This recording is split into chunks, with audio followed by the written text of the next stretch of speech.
Okay. Now, first up in the thought provoker is President Holland. Sean loves, loves, loves President Holland. When Elder Holland was called to be in the Quorum of the 12 Apostles in 1994, maybe like 6 months before we got our mission call.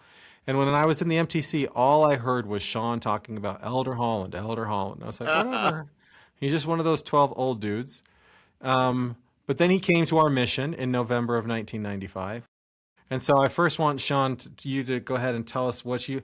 I want the listener to be prepared for what you might say, because Sean had a particular affinity for Elder Holland, probably from the moment he was called to be in the Quorum of the 12. I mean, I studied his talks and stuff, and I just loved his preaching style. And then he gets into the MTC, and the first thing he does is in that whole big group of missionaries, he says, look, I'm about to give you a message, but only if you all raise your hand and promise that you will not tell your mothers what I'm about to tell you.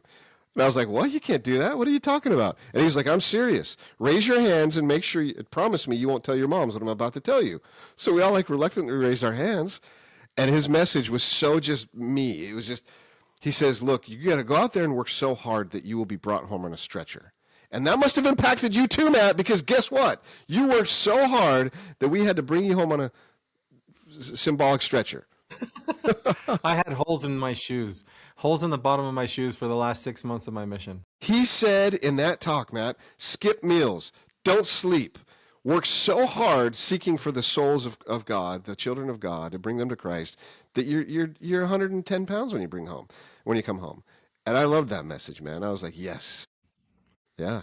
Yeah, I remember in that same talk, he was talking about people who run marathons and they push themselves so hard that at the end of the marathon, they're like lay on the ground and throw up and something like that. And he's like, do that. Don't you think missionary work is more important than a marathon? Oh, I love him, man. I love him. Yeah. It was good. good. So great.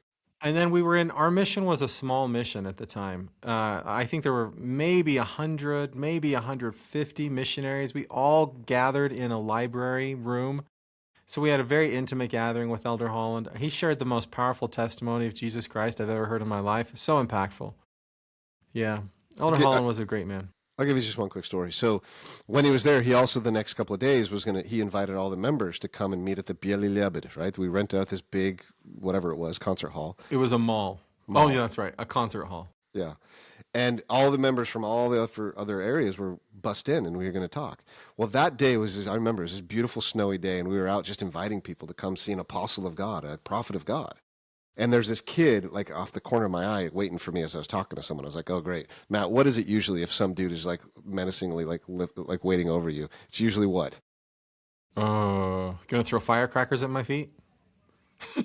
I never had that. To me, it was either a drunk guy ready to come and take a swing, or it was the mafia or a corrupt cop. Yeah. So I was a little nervous. The dude comes up, and his face was just busted up, and his hands were all busted up. And he goes, you guys are the missionaries of Christ, right? Yes, we are.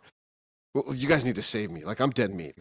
My mom sent me here. You need to save me. I'm like, oh, great. Well, why don't you come here tonight? We gave him a flyer to Elder Holland. We're like, this kid's not coming back. This kid's messed up. So we get off the bus to go, and we see him and this lady standing at the front. And this lady must have been his mom, and she's crying and says, you got to save my son. We're like, oh, they came? All right, well, come on in.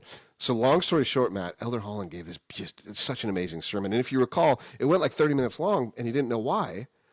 And it was right before this late bus from Kharkov arrived that he gave his apostolic blessing. So he just felt inspired to wait for them to arrive. Do you remember that? No, I don't remember that. Yeah, that was amazing. Anyway, and then he does another unprecedented thing. He says, I just feel like I want to meet all of you.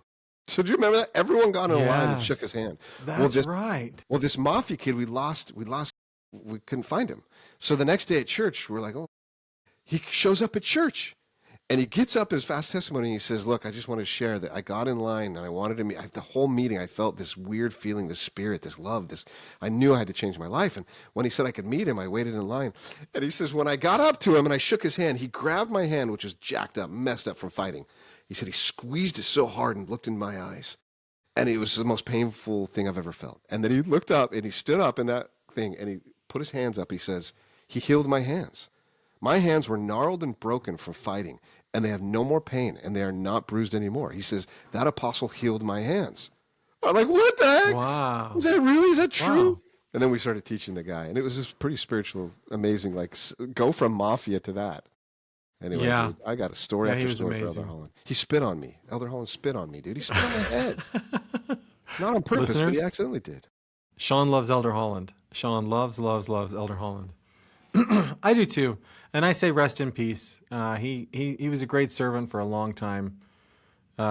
Touched my life in a lot of ways, and I think everybody has stories like this, Sean. It seems to me like everybody has a story where Elder Holland touched them in a personal way. Yeah. He Powerful was just a man. great person.